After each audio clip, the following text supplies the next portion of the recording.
I was vegan, completely vegan for over 6 years, and it's been 2 months since I started incorporating eggs and fish into my diet. Hey, this is Ryan of Happy Healthy Vegan. So over the past few days, a lot of you guys have contacted us on our various social media platforms asking us to respond to the recent revelations that Rawvana hasn't been fully vegan, at least for the past several months. And as a result, many anti-vegans have been rejoicing online saying, "Ha ha, take that, vegans." So let's see if this is really a blow to veganism, some kind of exposure of how veganism is inherently deficient and makes you sick. And as we'll see what Rawvana said here, how she developed these symptoms, and if they have anything to do with veganism, or do they have rather something more to do with a more extreme and restrictive way of eating. A year into my journey, I decided to do a 25-day water fast. And I felt like I resetted my whole body. I just felt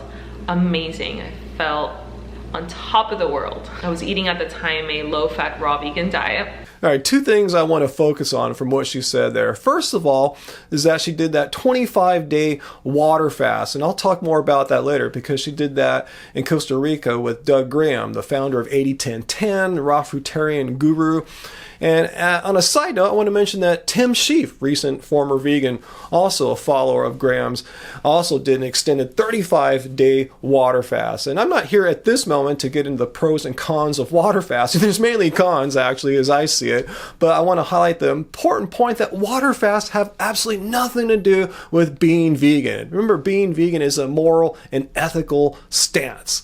And water fasts have nothing to do with that. Water fasts are common and popular amongst those who follow raw fruitarianism and other kind of extreme restrictive diets like that. So anyway, let's move on to the second and last thing she said, is that she was a low-fat raw vegan, a raw fruitarian. Well, what's wrong with that, you might ask? Well, let's look at Harvard anthropologist and primatologist Richard Wrangham and see what science has actually shown about raw vegan diets. It is very difficult to find evidence of people being able to thrive on raw food. But look at the data here. On the right-hand side, what you see is data for raw foodists, with the best data being these ones, a study of 572 German raw foodists. And as they increase their intake of raw food, so their body mass index, shown on this axis, declined. And all of the raw foodists have got a low body mass index compared to those eating their food cooked. Some of you might say, hey, that sounds great. Yeah, if you eat raw, you're going to have a lower body mass index compared to those who have cooked food. Isn't that the goal, to be thin? Well, as you saw there, some of those raw BMIs were pretty low. And as we'll see in Rawvana's case, probably caused her to have some health problems. But one thing that did happen after my water fast was that I lost my period. By this time, talking to other people who were in the movement, they're like, no, it's normal, it's okay. No, that can't possibly be a good thing. And this movement that she's talking about, people that she spoke to in this movement, she's not talking about a vegan movement. She was speaking with other raw vegans and fruitarians who actually believe that this is normal to not have your period. And we'll see why in a second. But sometime later, Rawvana had the good sense to realize not having a period might not be a good thing and sought some professional medical advice. I went to some doctors, they're naturopathic doctors here in San Diego, and I began to get blood drawn out and tests. I remember I did a urine test to check my hormone levels, and when I received the results, all of my hormones were out of whack. Actually, they were premenopausal. Like if I was a premenopausal woman. But these unfortunate results have nothing at all to do with being vegan, with eating a whole food plant-based diet, and instead have everything to do with eating a raw food diet. Every animal that we know of, other than humans, eats their food raw and they produce babies. What about humans? Here are the data from that German study. What we see is that as the amount of food eaten raw increases up to 100%, 50% of women by that point are amenorrheic. Their menstrual cycles have closed down altogether. And this appears to be because they are short of energy.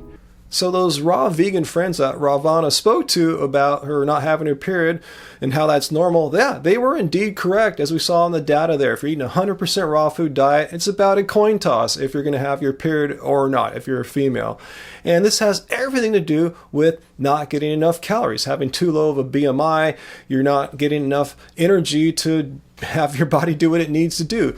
And this can all be easily corrected by eating some higher fat foods and eating some cooked foods. The doctors would mention a lot, like if you gain weight, a lot of the things that you have are gonna get better. So then I started to eat more fats and added some cooked food. And within 2 months, I got my period and I was really happy. And I could speak firsthand how after trying a raw vegan diet for about 9 months, I felt much better, had much more energy, and got my body weight back to where it should be after eating cooked food. Let's get back to Rawvana though here, because what led her down this path towards eating animal foods was getting a condition known as Sibo, small intestinal bacterial overgrowth. What you needed to do to heal Sibo. And this doctor, I really like her because she never pushed eating animal. She said you have 2 options. One is you can follow your vegan diet. These are the foods that you can eat. So the Sibo restricted diet, the one that you have to follow for the first 4 to 6 weeks, is a very restricted diet. You can basically only eat from veggies. It's bok choy, eggplant, kale, carrots, and a few other veggies. Other veggies, you can eat them, but on measured amounts, and some nuts and seeds, no fruit, no potatoes, no sweet potatoes, no legumes, no grains. Indeed, that Sibo diet that Rawvana just described that her doctors recommended for sounds extremely restrictive. I'd find it really hard to get enough calories from that. Well, thought I'd check out what Goji Man has to say about Sibo diets and Rawvana's situation here, because Goji Man knows a lot more than I do about gut bacteria. So there are multiple diets that can be adopted while treating Sibo. You can go on a low Fodmap diet. Fodmap stands for fermentable oligosaccharides, disaccharides, monosaccharides and polyols. And here is what you can eat.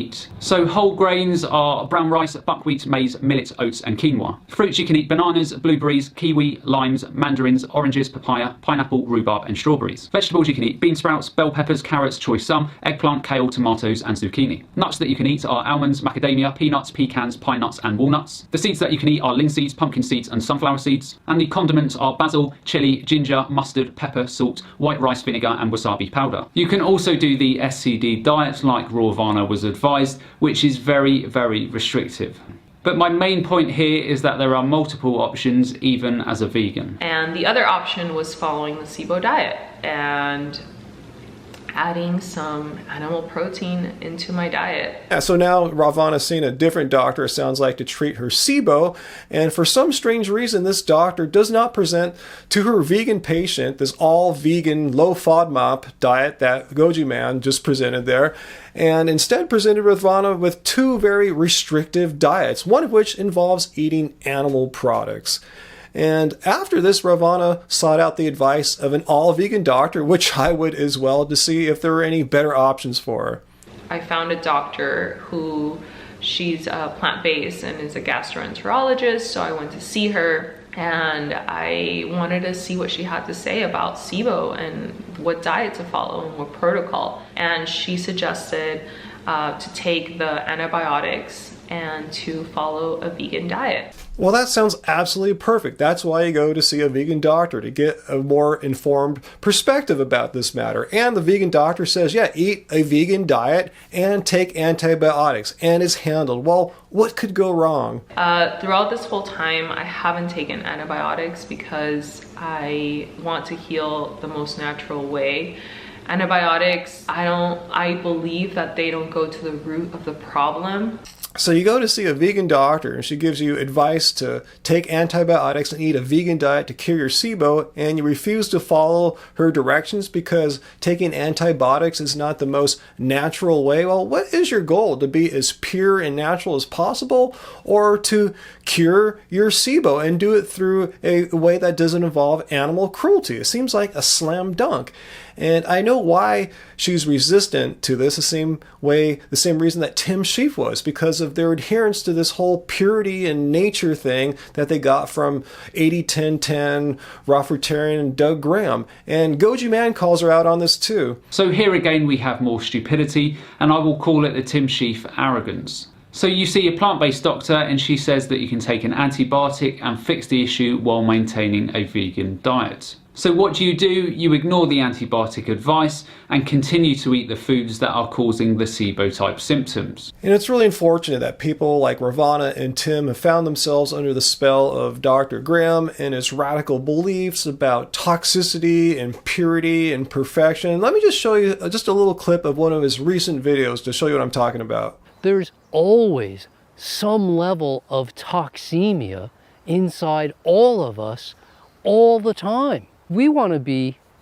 clean enough, if you will, pure enough, if you prefer, so that the level of toxicity is low, below the level of toleration.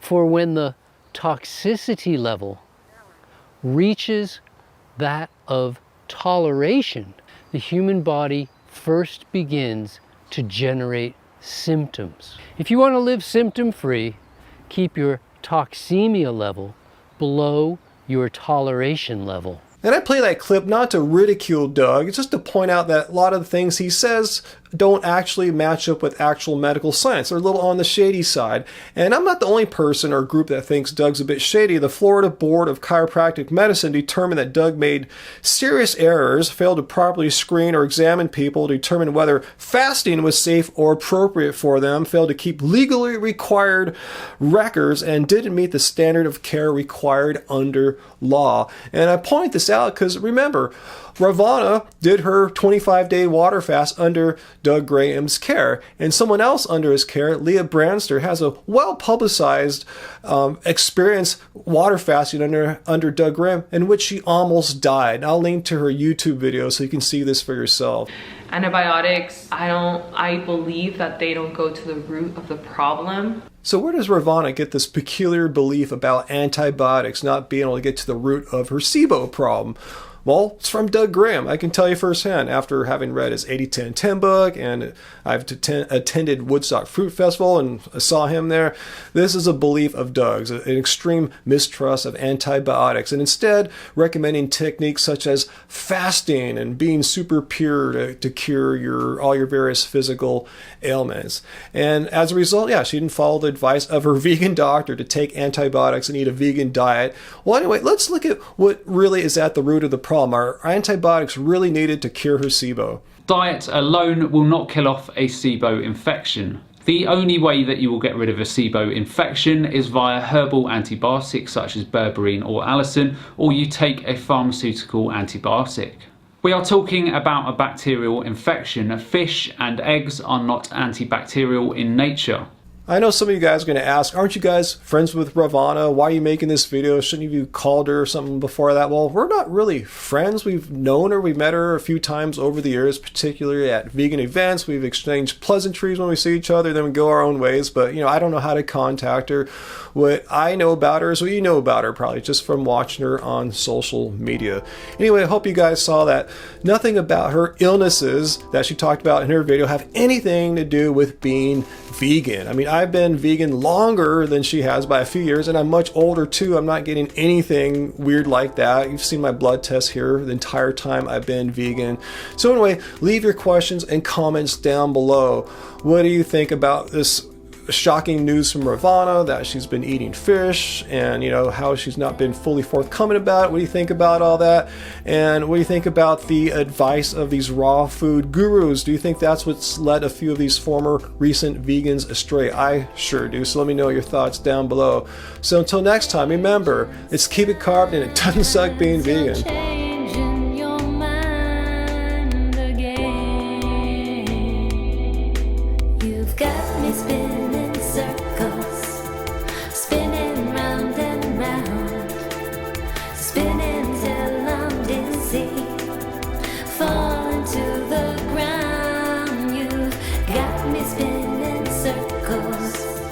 Round